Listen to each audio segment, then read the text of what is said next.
If you want to retire on time or even early and actually succeed at staying retired, you can't just leave it to luck. You can't simply rely on whatever the market decides to do because the market behaves unpredictably.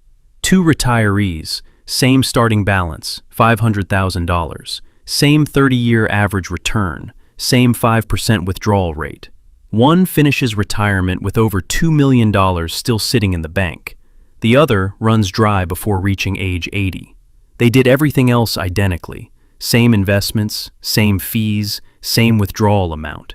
This is something almost nobody discusses in the retirement world, yet it's incredibly important for you to understand, and it's called sequence of return risk. The hard truth is that the first 5 years of your retirement, what happens in the stock market during that window, will shape the entire rest of your retirement. If you happen to be unlucky and literally 5 months after you retire the whole market drops 20% and stays down for 3, 4, or 5 years, that alone could drain your entire nest egg before you reach age 80. This isn't something you want to just hope works out. You want certainty. And in this video, I'm going to show you exactly how to protect yourself so that no matter what the market does, even if it drops 50% in that first year, you'll be just fine.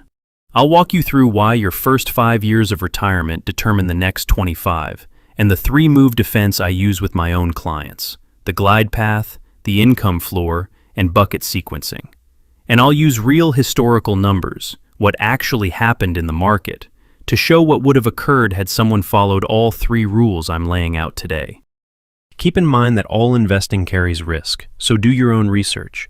This is not financial advice, and I am not a financial advisor. So, as I mentioned, 2 retirees both begin retirement at age 65 with $500,000 in a 60/40 portfolio, 60% S&P 500, 40% intermediate-term treasury bonds. Both withdraw $25,000 in the first year and adjust for inflation every year after. That's a 5% starting withdrawal rate. Most planners suggest 4%, but working with real clients, I've seen that people typically spend more early in retirement than they anticipated. They finally travel. They're covering healthcare deductibles. They're helping their kids with home expenses or similar things. In the real world, 5% is closer to what people actually withdraw. And honestly, if you do it right, you can pull out a bit more than that. But we'll get to that later. So back to our 2 retirees. Here's what creates the difference. Retiree A retires in 1966. The market hands him a brutal opening. The S&P 500 stagnates. Inflation runs above 5% a year for the next decade and a half. Stocks return less than 1% annually in nominal terms during that stretch. After inflation, real returns are negative for the first 15 years. Retiree A is selling stocks every year to cover withdrawals, but he's selling at beaten-down prices. Each $25,000 withdrawal chews up a larger and larger chunk of his portfolio. By year 10, his portfolio has fallen to roughly $260,000. The market finally turns around in 1982, but here's the problem. He doesn't have enough capital remaining to benefit from the recovery. By year 20, his portfolio is steadily losing ground. By year 25, he's nearly finished. Now, retiree B retires in 1982. Same $500,000 starting point, same 5% withdrawal, same 60/40 portfolio. But retiree B catches the beginning of one of the greatest bull markets in American history.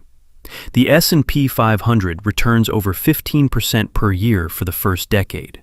His portfolio grows even while he's pulling out $25,000 a year. By year 10, retiree B has crossed $1 million. By year 20, he's approaching $2 million. By year 30, he finishes with somewhere between $2 and $3 million still in the account. Same average return over 30 years. Same exact investments, same withdrawals. The only difference is the sequence of returns, and that's the risk I'm here to address. Nobody knows whether or when the stock market will crash, or how long it will stay down. So you can't just say, I'll work a little longer until the crash passes. It could be a prolonged downturn with high inflation, or even stagflation, and that creates a serious problem. Most retirement calculators assume you'll receive the average return every single year, 8% or 10% compounding smoothly. Reality doesn't work that way. Reality is uneven. Bull markets, bear markets, lost decades. Researcher Wade Pfau found something striking. If the 1966 retiree had simply skipped withdrawals in the 4 worst years following market downturns, he would have ended retirement with around $4 million instead of zero. $4 million instead of zero, just from skipping 4 bad years. That's how razor thin the margin really is. So let me walk you through exactly how to set yourself up for success. This is where the 3-move defense comes in. Move 1, the glide path. Most retirees make one of 2 mistakes, and both are costly. The first mistake is staying too aggressive for too long, keeping 100% in stocks all the way to age 65, then suddenly needing to sell stocks on retirement day to fund withdrawals. If the market is down that day, they're locking in losses immediately. Their very first withdrawal hits at the worst possible price. The second mistake is cliff edge de-risking, waking up at 63, panicking, and dumping 60% of the portfolio into bonds in a single month. Now, they've given up the growth needed to outlast inflation over 30 years. They've traded sequence risk for longevity risk.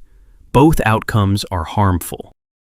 People treat pre-retirement allocation as binary, either aggressive or safe, all growth or all dividends, all stocks or all bonds. But allocation is a gradual curve. This is why I talk so much about the 3-fund portfolio and maintaining a well-balanced portfolio even when retirement feels far away. It's fundamentally about spreading out risk consistently over time. The 5-year glide is exactly what it sounds like. 5 years before your target retirement date, you begin gradually shifting your allocation. Not all at once, not at the last moment, but a deliberate, mechanical reduction in stock exposure spread across 60 months. If you want to arrive at retirement at 60% stocks and 40% bonds, and you're currently at 80% stocks 5 years out, you reduce equity exposure by 4 percentage points each year. Year 1, 76 over 24. Year 2, 72 over 28. Then 68 over 32, then 64 over 36, and by year 5, you're sitting at 60. That said, I don't think everyone needs to land at a 60-40 split. Honestly, I think that's quite conservative, and many portfolios do very well at 70 or even 80% stocks, paired with 20% in short-term treasuries and cash equivalents. But it all depends on your risk tolerance, your risk capacity, and your specific goals for you and your family. Move 2. The income floor. The goal is to have at least 2 to 3 years worth of cash set aside completely outside the stock market.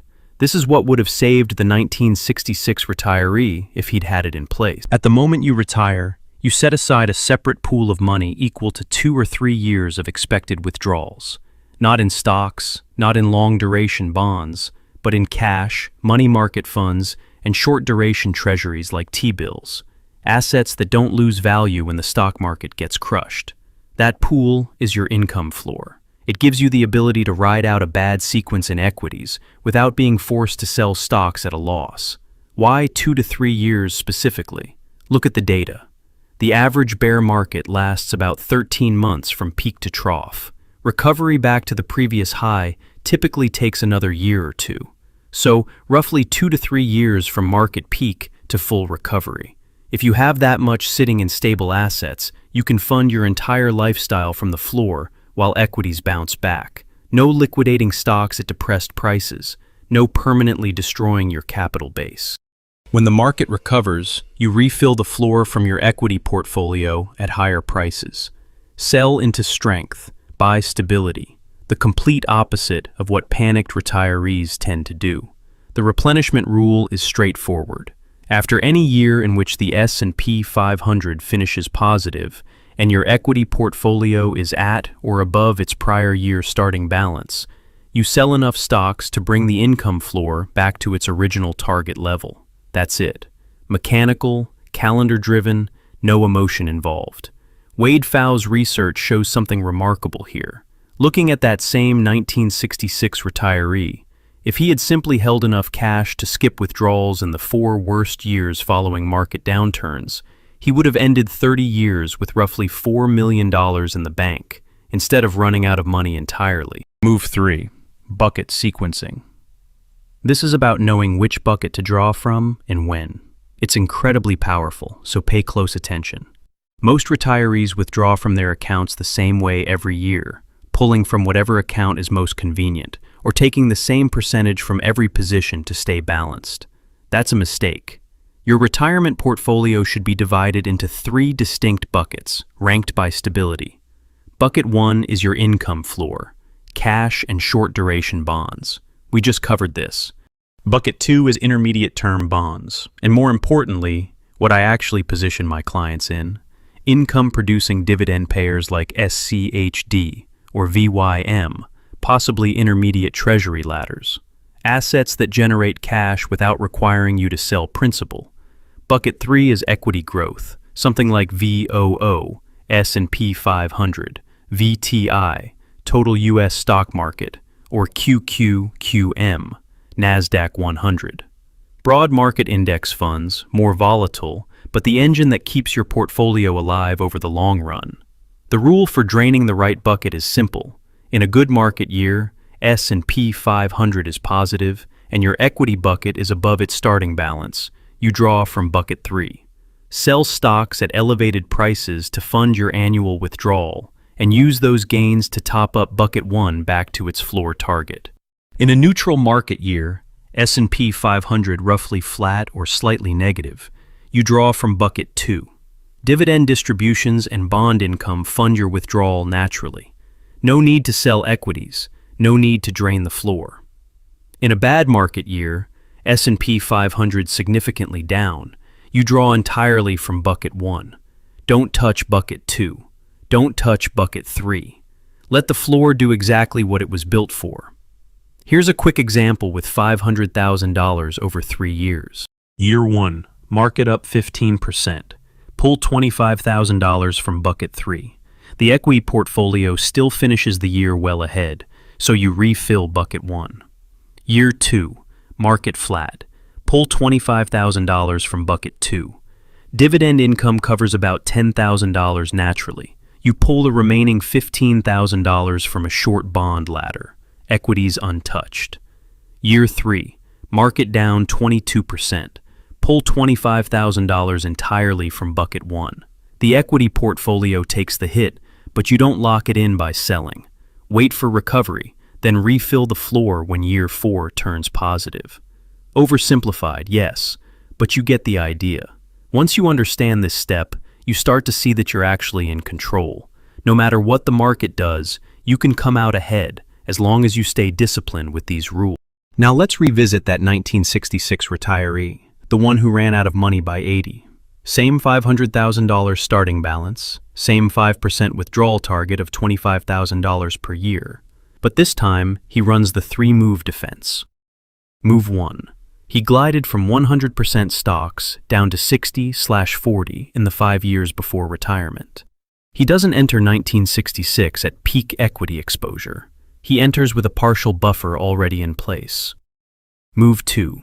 He sets aside a 3-year income floor of $75,000 in cash and short bonds. Not stocks, not long-duration bonds, just stable. Move 3. From 1966 to 1981, the equity bucket is taking hits. He doesn't sell from it. He draws from the income floor for the first 3 or so years, refilling only in the up years, 1968, 1972, 1975. His equity bucket still has enough capital to participate in the 1982 recovery.